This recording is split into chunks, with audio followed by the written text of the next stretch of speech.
90.7 তোমার এফএম। আর আমি আরজে সৃজন। আর আজ তোমরা শুনবে ঐশিক মজুমদারের লেখা কাইমেরা পালনের খুঁটিনাটি। ঐশিক মজুমদার জন্ম 15ই মার্চ 1976 সালে কলকাতায়। ছোটবেলায় কেটেছে উত্তর কলকাতার দমদম অঞ্চলে। পরবর্তীকালে চলে আসেন দক্ষিণ কলকাতার বেহালায়। আপাতত তিনি এখন সেখানেই থিতু। পেশায় চিকিৎসক। কলকাতার বিভিন্ন সরকারি ও বেসরকারি চিকিৎসা প্রতিষ্ঠানে কাজের অভিজ্ঞতা রয়েছে তার। বর্তমানে নিজস্ব প্র্যাকটিস করেন তিনি। ছোটবেলা থেকেই সাহিত্যে অনুরাগ। কিশোর বয়স থেকে ফিকশন সাহিত্য এবং একটা সময়ের পর থেকে ভালো লাগতে শুরু করে দেশি বিদেশি ভৌতিক, অলৌকিক ও কল্পবিজ্ঞান জনরের রচনা। পাঠক থেকে সেই অর্থে লেখকে উত্তরণ 2019 সালের মাঝামাঝি। এই সময় থেকেই বিভিন্ন ফেসবুক সাহিত্য গোষ্ঠীতে যুক্ত হওয়া। পরে বিভিন্ন বিচিত্র ইভেন্টে আকৃষ্ট হয়ে তাতে যোগদান করেন। অনেক ক্ষেত্রেই স্বীকৃতি ও পুরস্কার পেয়েছেন তিনি। এখনো পর্যন্ত 2টি বই তার প্রকাশিত হয়েছে। পালক পাবলিশার্স থেকে ভেরুদের জন্য নয় এবং শপিজেন বাংলার থেকে এক বই শিহরণ। আজকের এই গল্পটি আমরা নিয়েছি ভূতান্বেষী ফেসবুক সাহিত্য গ্রুপের নিজস্ব প্রকাশনা বর্ণলহরী থেকে প্রকাশিত মিথুজীবী বই থেকে। বিভিন্ন কথা উপকথায় প্রচলিত ভিন্ন চরিত্রকে নিয়ে একটা দুর্দান্ত সংকলন এটি। বইটি পেতে চাইলে নিচের ডেসক্রিপশন বক্সে লিংক রয়েছে। এবং আরো এরকম ভালো ভালো গল্প শুনতে এবং পড়তে অবশ্যই ভূতান্বেষী ফেসবুক সাহিত্য গ্রুপে যোগদান করুন। লিংক ডেসক্রিপশন বক্সে রয়েছে। আজকের গল্পে আমাদের সাথে আছে গল্পের জন্য ইউটিউব চ্যানেল। গল্প পাঠে সৌমেনদা, বঙ্কেশ এবং আমি আরজে সৃজন। তো শুরু হচ্ছে আজকের গল্প, ঐশিক মজুমদারের লেখা কাইমেরা পালনের খুঁটিনাটি। ল্যাপটপের স্ক্রিনের দিকে তাকিয়ে মহিতোষ পোদ্দারের ভুরু কুঁচকে গেল। এই যদি ঠাট্টা হয় তবে নিঃসন্দেহে অত্যন্ত বেয়াড়া ধরনের ঠাট্টা। তিনি কাইমেরা শব্দটি গুগল সার্চ করেছিলেন। উত্তরে বেশ কিছু লিঙ্ক আসে। প্রথম দিকের প্রধান লিঙ্কগুলো খুলে পড়া হয়ে গেছে তার। প্রয়োজন মতো নোটও নিয়েছেন। পরের লিঙ্কগুলির ওপর আলকুচি একবার চোখ বুলিয়ে নিচ্ছেন। একেবারে শেষের দিকের একটি লিঙ্ক তার দৃষ্টি আকর্ষণ করছে। শিরোনামটি বিচিত্র এবং অভূতপূর্ব। The essential details of taming the chimera, an advice to the keeper. Bangla করলে দাঁড়ায় কাইমেরা পালনের প্রয়োজনীয় খুঁটিনাটি, পালকের প্রতি উপদেশ। কিন্তু এ কথার অর্থ কি? কাইমেরা কি আদৌ পালন করা সম্ভব? সে তো বাস্তবের কোনো জীবই নয়। সে একটি মিথোলজিক্যাল ক্রিয়েচার বা পৌরাণিক প্রাণী। একাধারে 3টি প্রাণীর এই ভয়াবহ সমাহারের উল্লেখ রয়েছে প্রাচীন গ্রিক পুরাণে।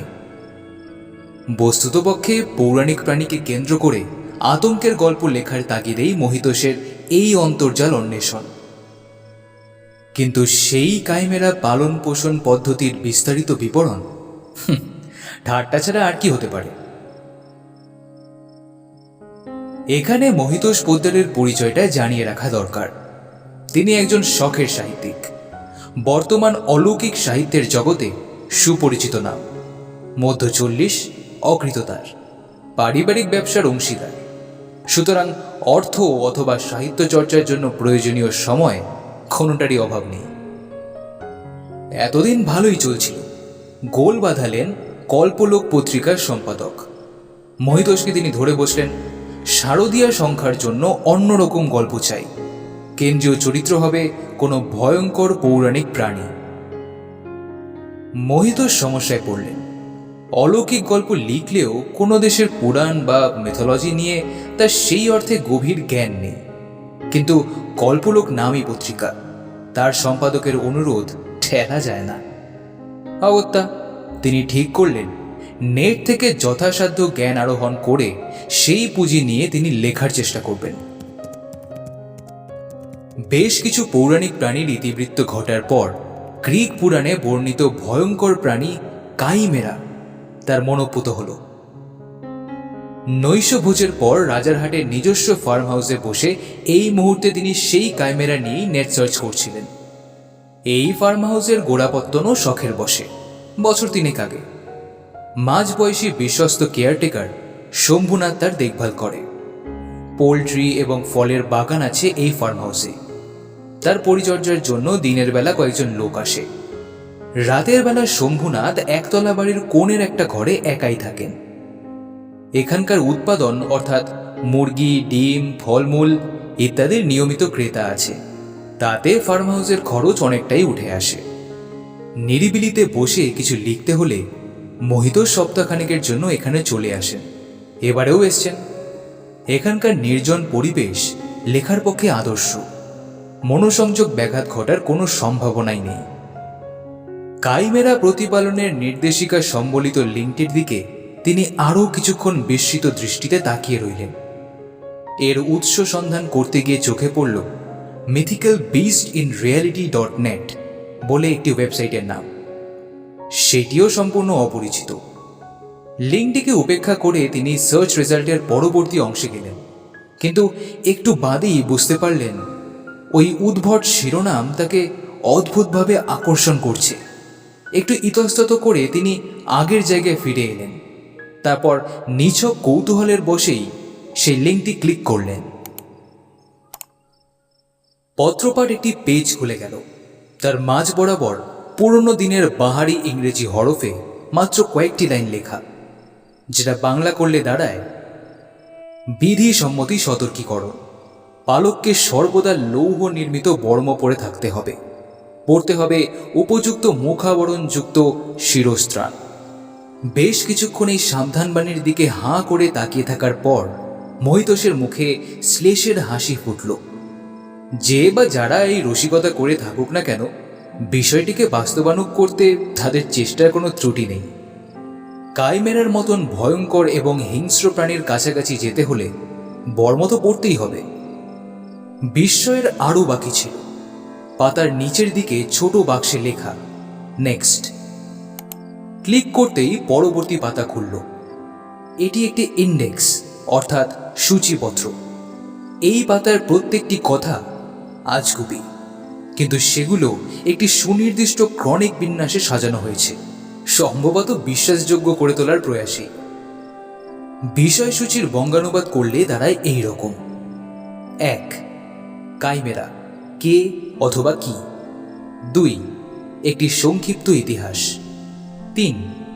স্বাভাবিক বাসস্থান এবং গড়ে তোলার পদ্ধতি। 4. খাদ্যাভ্যাস এবং খাদ্য সরবরাহের উপায়। 5. পালনের উপযোগিতা। 6. কাইমেরা। মহিতোষের মাথা ঝিমঝিম করছিল। সূচিপত্রের নিচের কোণে নেক্সট লেখা বাটনটা কোনো মতে ক্লিক করে তিনি প্রথম অধ্যায়ে ঢুকলেন। এই অধ্যায়ের শিরোনাম কাইমেরা, কে অথবা কি। এখানে যা লেখা রয়েছে সেটুকু অবশ্য অন্য সূত্রে তার ইতিমধ্যে পড়া। গ্রিক পুরাণ অনুসারে কাইমেরা হল 3টি প্রাণীর সংকর। তার দেহের অগ্রভাগ সিংহের, কেশর সম্বলিত মাথা, সিংহের মতোই শক্তিশালী 2 থাবা। দেহের পশ্চাৎভাগ ড্র্যাগনের, লাঙুল নয়, সেখানে রয়েছে দীর্ঘ গ্রীভাযুক্ত একটি সরীসৃপ মস্তক। দেহের মধ্যভাগ আরও বিস্ময়কর, পিঠের ওপর আস্ত একটি ঝাঁক মুন্ড। সেটিও কিন্তু আদৌ নিরীহ নয়। শত্রুর উদ্দেশ্যে কাইমেরা সেই মুখ থেকে নিঃশ্বাসের সাথে আগুনের হলকা ছুটতে পারে। এরপরে বিশেষভাবে মনে করিয়ে দেওয়া হয়েছে সিংহের কেশর থাকলেও কাইমেরা আসলে পুরুষ নয়, স্ত্রী। স্বভাববশতই সে গোপনীয়তা পছন্দ করে। ব্যক্তিগত পরিসরে একমাত্র পালক ছাড়া অন্য কারোর অনুপ্রবেশ সে কোনো মতেই বরদাস্ত করবে না। কাইমেরার এই নারী সুলভ চারিত্রিক বৈশিষ্ট্যের কথা মহিতোষের জানা ছিল না। কিছুক্ষণ হাঁ করে থেকে তিনি পাতার নিচের দিকে তাকালেন। না, আর কিছু নেই। কাইমেরার বিবরণ এই পর্যন্তই। তবে অধ্যায়ের শেষে একটি প্রশ্ন রাখা হয়েছে। কাইমেরা সংক্রান্ত উপরোক্ত তথ্যাবলী আপনি কি মন থেকে বিশ্বাস করেছেন? প্রশ্নের নিচে ইয়েস এবং নো 2টি বাটন আছে, তারও নিচে নেক্সট। মহিতোষ নেক্সট ক্লিক করে পরের পাতায় যেতে চাইলেন, কিন্তু কোনো লাভ হলো না। বরং ল্যাপটপের স্ক্রিনে একটি বিজ্ঞপ্তি ভেসে উঠল, পরবর্তী অংশে যাওয়ার জন্য উপরের প্রশ্নের উত্তর দেওয়া বাধ্যতামূলক। একটু অবাক হলেও তিনি দ্রুত ভেবে নিলেন, কাইমেরায় বিশ্বাস করেন না বললে লিঙ্ক বন্ধ হয়ে যাওয়ার সম্ভাবনা আছে, সুতরাং বিশ্বাস করেন বলাটাই শ্রেয়। ইয়েস ক্লিক করতেই পরবর্তী পাতা খুলে গেল, কাইমেরার ইতিবৃত্ত। এই পাতারও অধিকাংশ তথ্য ইতিমধ্যে তার জানা। দানব টাইফনের ওয়ার্সে দানবী এডিনার গর্ভে জন্ম কাইমেরার। তার সহোদর সহোদরী লার্নিয়ান হাইড্রা এবং নরকের 3 মাথা বিশিষ্ট কুকুর সার্বেরাস। রাজা অ্যামিসোডোরাস রাজ্যের সীমা রক্ষার উদ্দেশ্যে এই বিচিত্র ভয়ঙ্কর জীবটিকে প্রতিপালন করেন। এশিয়ার মাইনার ভূখণ্ডের লিসিয়া অঞ্চল এর ভয়ে ধরহরি কম্পমান ছিল। অবশেষে বীর বেলারোফন পক্ষীরাজ ঘোড়া পেগাসাসের সওয়ার হয়ে আকাশপথে আক্রমণ করে কাইমেরাকে হত্যা করেন, যদিও এই অলৌকিক প্রাণীটির আত্মা অবিনশ্বর। অধ্যায়ের শেষে আবার জানতে চাওয়া হয়েছে পাঠক এই ইতিহাসে বিশ্বাস করছেন কিনা। পূর্ব অভিজ্ঞতার দরুন মোহিতোষ এবার সতর্ক ছিলেন। দ্রুত হ্যাঁ বলে নেক্সট বাটন ক্লিক করে তিনি তৃতীয় অধ্যায়ে ঢুকে পড়লেন। এই অংশে কাইমেরার বাসস্থানের বর্ণনা দেওয়া হয়েছে, সাথে রয়েছে সেই বাসস্থান কৃত্রিম উপায়ে তৈরির নির্দেশাবলী। বঙ্গানুবাদ এই রকম: লিসিয়া অঞ্চলের তাপমাত্রা ছিল নাতিশীতোষ্ণ, সুতরাং পালককে প্রথমেই সেই রকম পরিবেশ সুনিশ্চিত করতে হবে। তাতে বিশেষ অসুবিধা নেই। মোহিতোষ মনে মনে ভাবলেন, তার ফার্ম হাউস রাজারহাটের খোলা মাঠের ওপর। এই সেপ্টেম্বর মাসের গোড়ায় সেখানকার পরিবেশ নাতিশীতোষ্ণই বটে। পরক্ষণই তার হাসি পেল। এই নিবন্ধ তাকে এতটাই আকৃষ্ট করেছে যে তিনি সত্যি সত্যিই তাকে গুরুত্ব দেওয়া শুরু করেছেন। আবার তিনি লেখায় চোখ রাখলেন। কাইমেরার বাস ছিল টরাস পর্বতের গুহায়, লেখক সেটা জানিয়েছেন। কাজেই পালককে বাসস্থান নির্মাণের সময় মাথায় রাখতে হবে গুহার সাথে সেটির যথাসম্ভব সাদৃশ্য রাখা দরকার। সেখানে আলোর পরিমাণ কম রাখতে হবে। সিমেন্ট বা কংক্রিটের মেঝে হলে তার উপর নুড়ি পাথর ছড়িয়ে দেওয়া যেতে পারে। কিছু মাঝারি থেকে বড় আকৃতির পাথর ইতস্তত সাজিয়ে রাখতে হবে। কাইমেরার সত্তার যে অংশ সিংহ বা ছাগলের মতো, সেই অংশ স্তন্যপ্রায়ী প্রাণীদের ঢঙে মাটিতে বসে সেই সব পাথরে হেলান দিয়ে বিশ্রাম নিতে চাইবে। কাইমেরার ড্র্যাগন সত্তাকেও সন্তুষ্ট করা কঠিন নয়। পুরাণের ভাষ্য অনুযায়ী ড্র্যাগন ধন সম্পত্তি রক্ষা করে, তাই ওই বাসস্থানের বিভিন্ন জায়গায় ধাতব মুদ্রা, উজ্জ্বল ঝুটো রত্ন ইত্যাদি ফেলে রাখতে হবে। তাতেই আকৃষ্ট হবে ড্র্যাগনের অংশ। সঠিকভাবে নির্মিত বাসস্থান অবশ্যই কাইমেরার মনোপুত হবে। লেখার শেষে পাঠককে আবার একটি বিবৃতি দিতে বলা হয়েছে। I hereby agree to build a natural habitat for the chimera. এর নিচে ফের সেই ইয়েস নো লেখা বাটন। একটু ইতস্তত করে মোহিতোষ আবার ইয়েস বাটন ক্লিক করলেন। তিনি কাইমেরার জন্য স্বাভাবিক বাসস্থান নির্মাণের জন্য আগ্রহী। আশ্চর্যের বিষয়, এবার কিন্তু নেক্সট বাটন ক্লিক করা সত্ত্বেও পরবর্তী পেজ খুলল না, বরং মোহিতোষ দেখলেন আরও একটি বিজ্ঞপ্তি ভেসে এসছে। দুঃখিত, এই বাসস্থান তৈরি না হওয়া অবধি পরবর্তী অংশে যাওয়ার অনুমতি নেই। মোহিতোষ স্তম্ভিত হয়ে গেলেন। তিনি কাইমেরার বাসস্থান তৈরি করুন বা না করুন, ওয়েবসাইটের পরিচালকরা তা জানবে কিভাবে? সে যাই হোক, তারও কেমন যেন একটা রোগ চেপে গেল। রাত 3টে বাজে। তার নিজস্ব গল্পের ভাবনা একটুও এগোয়নি। তবুও তিনি এর শেষ না দেখে ছাড়বেন না। কাইমেরার বাসস্থান তৈরি হতে বিশেষ কোনো সমস্যা হওয়ার কথা নয়। ফার্ম হাউসের উত্তর প্রান্তে কলা বাগান, সেই কলা বাগানের এক পাশে একটা পোল্ট্রি, অন্য পাশে একটি লম্বাটে একতলা পাকা বাড়ি। বছরখানেক আগেই তৈরি হয়েছে।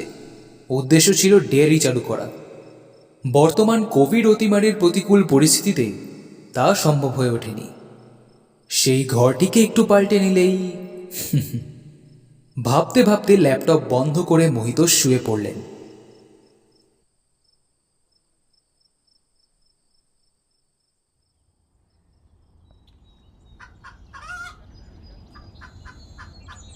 পরের দিন সকালবেলা চা খেয়ে শম্ভুনাথকে নিয়ে তিনি সরজবিন তদন্তে বেরোলেন। ডেয়ারি ঘর ঘুরে দেখে সন্তুষ্ট হয়ে শম্ভুনাথকে বললেন, এই ঘরে একটা 0 পাওয়ারের বাল্ব লাগিয়ে দাও, অন্য কোনো আলোর দরকার নেই।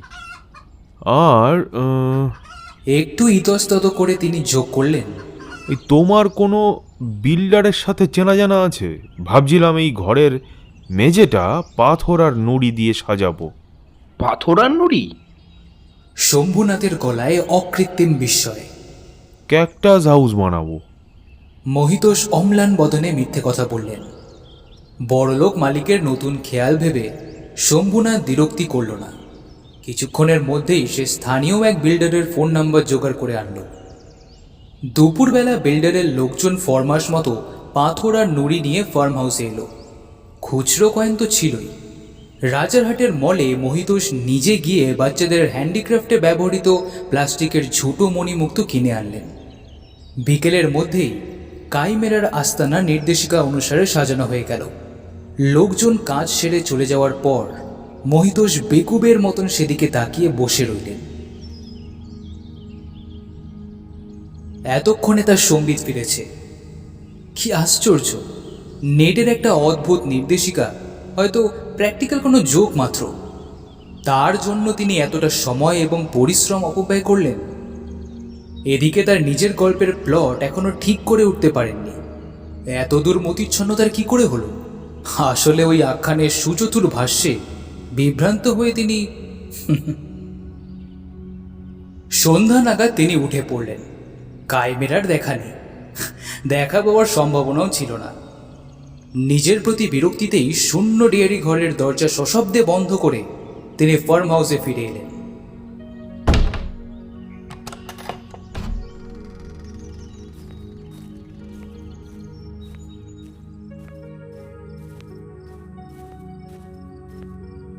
আজ আর তিনি নেট খুললেন না। তথ্য আরোহণ মোটামুটি সম্পূর্ণ। সারা সন্ধে নিবিষ্ট মনে ভাবার পর নৈশাহারের সময় তার মানসপটে গল্পের একটা অস্পষ্ট আদল ভেসে উঠতে লাগলো। ল্যাপটপে টাইপের আগে খাতায় কলমে একটা প্রাথমিক খসড়া বানানো তার দীর্ঘদিনের অভ্যেস। ঝটপট খেয়ে উঠেই তিনি একটা ডায়েরি নিয়ে বসে পড়লেন। ডায়েরির প্রায় 3 পাতা জুড়ে ছোট হরফে লেখা আর আঁকিবুকির পর রাত প্রায় 2টোর সময় তৃপ্ত মহিতোষ ঘুমোতে গেলেন। ততক্ষণে গল্পের রূপরেখা দাঁড়িয়েছে এই রকম।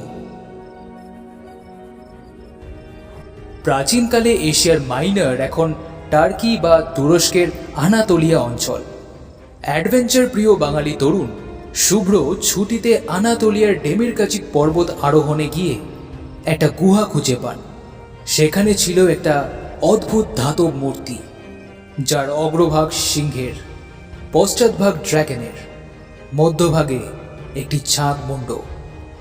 ছোট মূর্তিটি দেখে আতঙ্কিত স্থানীয়রা জানায় এর নাম কাইমেরা, অশুভের দত্তক। মূর্তিটি শুভ্র হোটেলে নিয়ে আসে।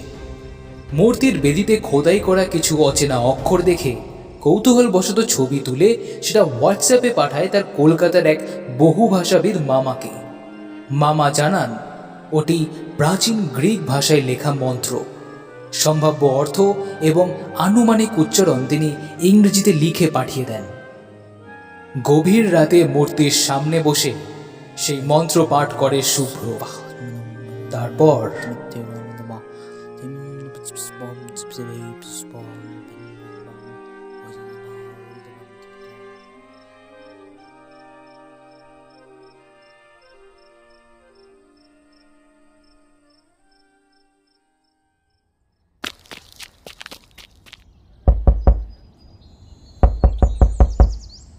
ভোরের দিকে তার ঘুমটা গাঢ় হচ্ছিল, কিন্তু শম্ভুনাথের আচমকা দরজা ধাক্কানোয় তা ভেঙে গেল। কি ব্যাপার এত সকালে? ঘুম জড়িত স্বরে বিরক্ত মহিতোষ বললেন, স্যার একবারটি আসবেন? বাইরে থেকে কেয়ারটেকারের উত্তেজিত স্বর ভেসে এলো। কারা যেন কলা গাছগুলো একেবারে তছনছ করে রেখে গেছে। সচকিত মহিতোষ উঠলেন। শম্ভুনাথকে অনুসরণ করে ফার্মের উত্তর প্রান্তে এসে উপস্থিত হলেন।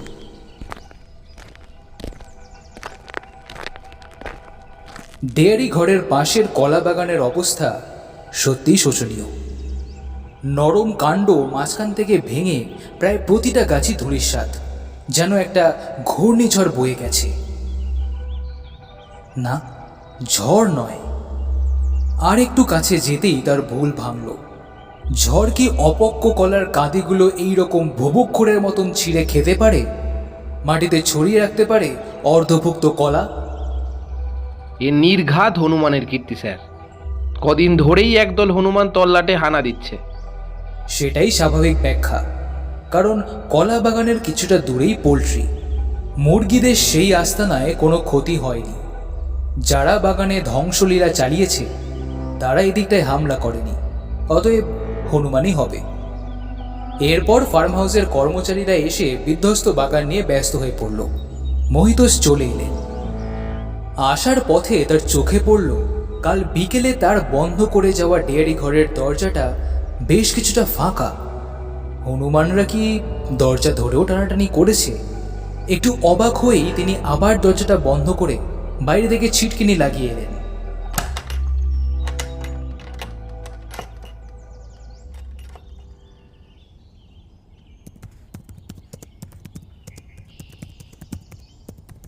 দিনভর গল্প লিখতে লিখতে পুরো ঘটনাটাই তিনি ভুলে গেলেন।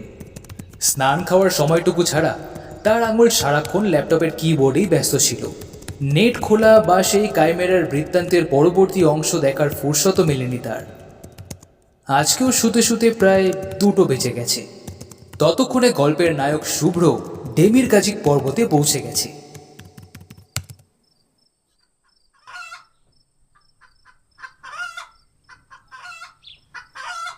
ঘুম ভাঙল ভোর রাতে। একটা ভয়ানক গোলমাল। কিসের আওয়াজ ঘুম চোখে তা ঠাওর করতে পারেনি মহিতোষ। কিছুটা সময় লাগলো। তারপর তিনি বুঝলেন দূরের পোল্ট্রি ফার্মে একযোগে তীব্র তীক্ষ্ণ স্বরে আর্তনাদ করছে বেশ কিছু মুরগি।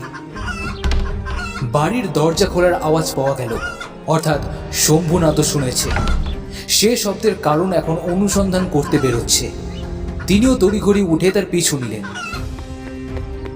টিনের চাল দেওয়া ঘরে মুরগির খাঁচাগুলো থাকে। সামনে গিয়ে দেখা গেল তার কাঠের দরজা ভেঙে চৌচির। ভেতরে ঢুকে দুজনেই স্তম্ভিত হয়ে দাঁড়িয়ে পড়লেন। একটা বিভৎস দৃশ্য। মুরগির খাঁচার লোহার জাল প্রবল শক্তিতে ফ্রেম থেকে কেউ উপড়ে এনেছে। শম্ভুনাথের টর্চের আলোয় খাঁচার ভেতরে যে দৃশ্য চোখে পড়ছে তাতে অতি বড় বড় সাহসীর হৃদস্পন্দন কিছুক্ষণের জন্য থমকে যাওয়ার কথা। খাঁচার মেঝেতে ইতস্তত ছড়িয়ে রয়েছে অনেকগুলি মুরগির ছিন্ন ভিন্ন মৃতদেহ। মাত্র কয়েকটি জীবিত পাখি এক কোণে জড়সড় হয়ে বসে থরথর করে কাঁপছে। তীব্র ভয়ে তারা ডাকতেও ভুলে গেছে। মৃতদেহগুলি অর্ধভুক্ত। কোনো হিংস্র মাংসাশী জন্তু যেন গোগ্রাসে কামড় বসিয়েছে একটির পর একটি দেহে। কারুর কারুর মাথার পায়ের অংশটুকুই শুধু অবশিষ্ট। বদ্ধভূমিতে ছড়িয়ে রয়েছে টাটকা রক্ত আর রাশি রাশি পালক। তবে সব থেকে আশ্চর্যের বিষয়, অধিকাংশ পালকই পুড়ে কালো হয়ে গেছে। পোলট্রির ভেতরে কাঁচা মাংস আর রক্তের ঘ্রাণের সাথে সুস্পষ্টভাবেই মিশে আছে দহনের কূট গন্ধ। এ তো হনুমান নয় স্যার। রুদ্ধশ্বাসে বলল শম্ভুনাথ। আগুন যখন লাগিয়েছে নিশ্চয়ই বদমাশ লোকের কাজ। সঙ্গে হয়তো কুকুর টুকুরও ছিল, তারাই মুরগিগুলোকে ছিঁড়ে খেয়েছে। মোহিত সেই ব্যাপারে পুরোপুরি সন্তুষ্ট হতে পারলেন না। কুকুর হোক বা মানুষ, আততায়ীরাই অল্প সময়ের মধ্যে গেল কোথায়? থানায় ফোন করা হলো। দিনের আলো ফোটার পর রাজারহাট গোপালপুর থানার পুলিশ এলো। পরিস্থিতি দেখে তারাও হতভম্ব। শম্ভুনাথের বদমাশ তত্ত্বে সহমত হয়ে তারা বারবার মহিতোষকে প্রশ্ন করল যে তিনি স্থানীয় কোনো ক্লাবের অর্থের দাবি অগ্রাহ্য করেছিলেন কিনা। এলাকার মানুষজনকেও জিজ্ঞেস করা হলো, কিন্তু কোনো সূত্রই বের হলো না। এই হত্যাকাণ্ডে কোনো হিংস্র পশুর ভূমিকা থাকতে পারে ভেবে পুলিশ শেষে বন দপ্তরে খবর দিল। দুপুরবেলা বন দপ্তরের স্থানীয় আধিকারিক এসে যা বললেন তা আরও বিস্ময়কর। মৃতদেহগুলো খুঁটিয়ে পরীক্ষা করে তিনি জানালেন যে এটা কুকুর নয়, কোনো বিগ ক্যাটের কীর্তি। বিগ ক্যাট বলতে? দেখুন, এখানে তো কোনো বাঘ সিংহ থাকবে না, তবে মনে হয় কোনো সিভেট ক্যাট, মানে ভাম বিড়াল। ভদ্রলোক চিন্তিত মুখে বললেন। তিনি চলে যাওয়ার পর আর একটা জিনিস মহিতোষের চোখে পড়ল। ডেয়ারি ঘরের দরজা আবার খোলা। এবারে ছিটকিনিটা পাল্লা থেকে উপড়ে এসে মাটিতে পড়ে আছে। শম্ভুনাথকে দেখাতে সে উত্তেজিত হয়ে বলল, লোকগুলো তাহলে এখানেও ঢুকেছিল? ঘরে ঢুকে অবশ্য কোনো পরিবর্তন চোখে পড়ল না। নুড়িগুলো কি কিছুটা স্থানচ্যুত? হতেও পারে। আবার দরজা ভেজিয়ে বেরিয়ে আসার সময় একটা কথা ভেবে মহিতোষের বুকটা হঠাৎ ছ্যাদ করে উঠল।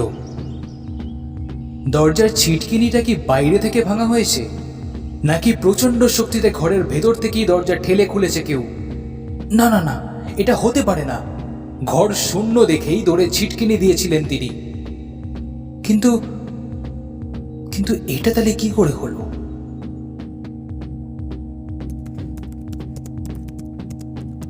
সন্ধেবেলা লিখতে বসে আরো একটা প্রশ্ন মাথায় এলো।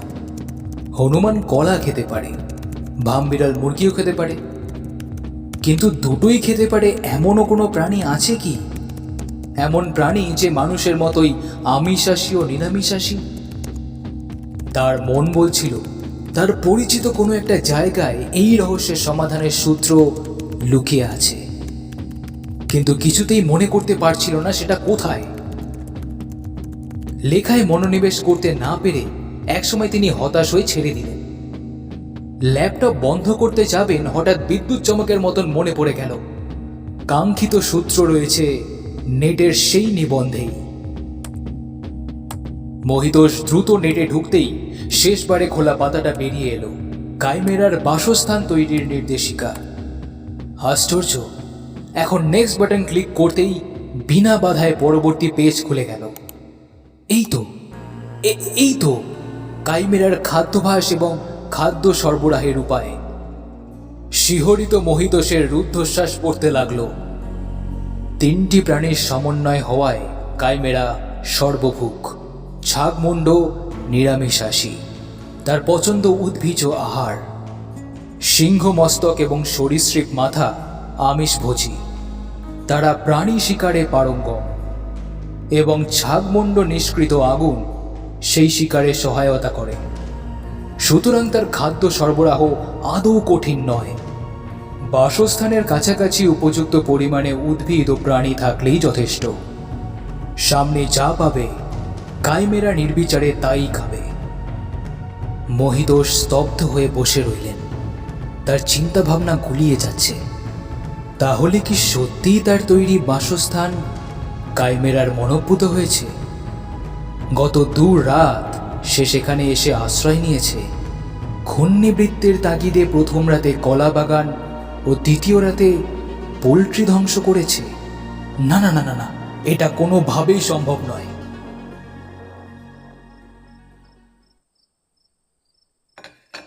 স্যার, আপনার খাবার। শম্ভুনাথের ডাকে মহিতোষ সম্বিত ফিরে পেলেন। বিস্মিত হয়ে বললেন, এত তাড়াতাড়ি? ঠিক করেছি ঝটপট কাজ সেরে 2 ঘন্টা ঘুমিয়ে নেব, তারপর সারা রাত জেগে বাইরে পাহারা দেবো। আতঙ্কিত মহিতোষ প্রায় চেঁচিয়ে উঠলেন। শম্ভুনাথ অবাক হয়ে তাকাতেই নিজের ভিত্তিহীন ভয়ের জন্য তিনি লজ্জিত হলেন। আমতা আমতা করে তিনি বললেন, না, মানে এই যদি ওরা অনেকে থাকে? চিন্তা নেই স্যার, আমি লড়াই করতে যাব না, কোথাও লুকিয়ে বসে নজর রাখবো। তেমন কিছু দেখলে মোবাইল থেকে থানায় ফোন করব, সাথে আপনাকেও। এই পরিকল্পনা অনুযায়ী সত্যিই সে রাত 12:30টায় বাড়ির বাইরে বেরিয়ে গেল। তারপরে আর কোনো সারা শব্দ পাওয়া গেল না। উৎকণ্ঠিত মহিতোষের ঘুম আসছিল না। উত্তেজনা প্রশমনের জন্য তিনি ল্যাপটপ খুলে কাইমেরা কাহিনীর শেষাংশ বার করলেন।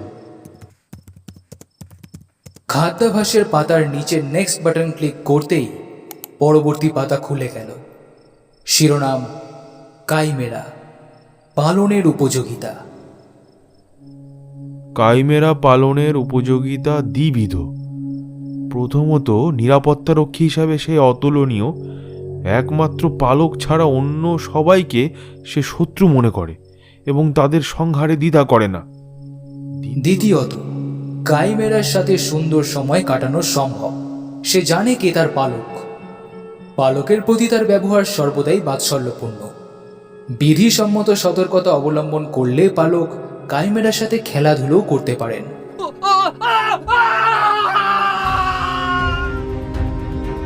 একটা রক্ত জল করা আর্তনাদ শুনে মহিতোষ লাফিয়ে উঠলেন। শম্ভুনাথের গলা আসছে ডেয়ারির দিক থেকে, মাত্র একবার, আর তারপর শ্মশানের স্তব্ধতা। মহিতোষ ঊর্ধ্বশ্বাসে বেরিয়ে সেদিকে ছুটলেন। তিনি এক লহমায় বুঝতে পেরেছেন কি হয়েছে। হতভাগ্য শম্ভুনাথ আত্মগোপনের জন্য বেছে নিয়েছিল ওই ডেয়ারির ঘর, আর সেখানে যে রয়েছে এই নির্দেশিকা নির্ভুল হলে তাকে শান্ত করতে পারেন একমাত্র মহিতোষ পোদ্দার। তাড়াহুড়োয় তিনি টর্চটা ফেলে এসছেন, তাই ডেয়ারি ঘরের দরজা ঠেলে ঢুকে প্রথমে তিনি কিছুই দেখতে পাচ্ছিলেন না। তারপর জিরো পাওয়ারের আলোয় ধীরে ধীরে চোখ সয়ে এলো তার। ওই যে শম্ভুনাথ মেঝের ওপরে মুখ গুজে পড়ে আছে। শম্ভুনাথ না বলে তার ভুক্তাবশিষ্টই বলা ভালো। ডান হাতটা কাঁধের একাংশ সহ অদৃশ্য হয়েছে, ডান পায়েরও অনেকটাই উধাও হয়ে গেছে। দেহ নিঃসৃত কালচে তরলে ভিজেছে মেঝের নুড়ি পাথর। মাথার চুলে এখনো ধিকি ধিকি আগুন জ্বলছে। বাতাসে দগ্ধ সালফারের ঘ্রাণ। আর ওই যে কাইমেরা।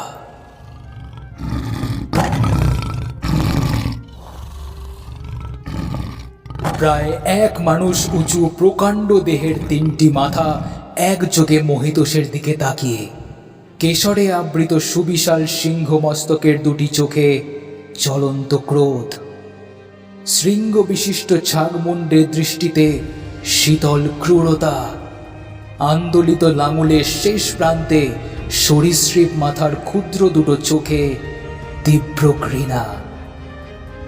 দেখতে দেখতেই কিন্তু প্রশমিত হয়ে এলো সিংহের চোখের রোষ, ঝাঁক চক্ষুর কুটিলতা, সরীসৃপ নেত্রের দেশ। তারপর সেই বিভীষিকা পোষা কুকুরের মতোই পায়ে পায়ে এগিয়ে এলো তার দিকে। কাইমেরা তার পালককে চিনতে পেরেছে।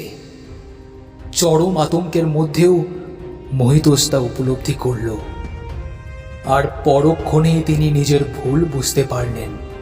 অমার্জনীয় মারাত্মক একটা ভুল। নিবন্ধের শুরুতেই যে বিধিসম্মত সতর্কীকরণ ছিল তা অমান্য করেছেন তিনি। সিংহ স্নেহ ভরে তার কাঁধে থাবা রেখেছে। নখের আঘাতে দীর্ণ হচ্ছে তার ত্বক। পরম আশ্লেষে তার দেহ বেষ্টন করেছে সরীসৃপ। সেই চাপে রুদ্ধ হচ্ছে তার শ্বাস। চোখের ঠিক সামনে ঈষৎ ব্যতীত ছাগমুণ্ডের মুখ থেকে বেরিয়ে আসছে আগুনের শিখা। কাইমেরার বিচারে হয়তো তার সংহারক উত্তাপ নয়, বাৎসল্যের উষ্ণতা মাত্র। তবুও তা আগুন, এবং তার শরীরে নেই লৌহ নির্মিত বর্ম, মাথায় নেই উপযুক্ত মুখাবরণযুক্ত শিরস্ত্রাণ। ছেদন, পেষণ ও দহনের সম্মিলিত তীব্র যন্ত্রণায় মহিতোষ পোদ্দার অন্তিমবারের মতন আর্তনাদ করতে চাইলেন, কিন্তু পারলেন না।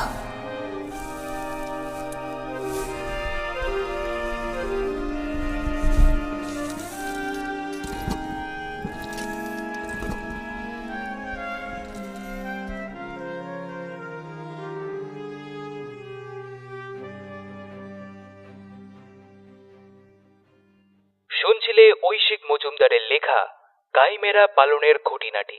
আজকের এই গল্পটি আমরা নিয়েছি ভূতান্বেষী ফেসবুক সাহিত্য গ্রুপের নিজস্ব প্রকাশনা বর্ণলহরী থেকে প্রকাশিত মিথুজীবী বই থেকে।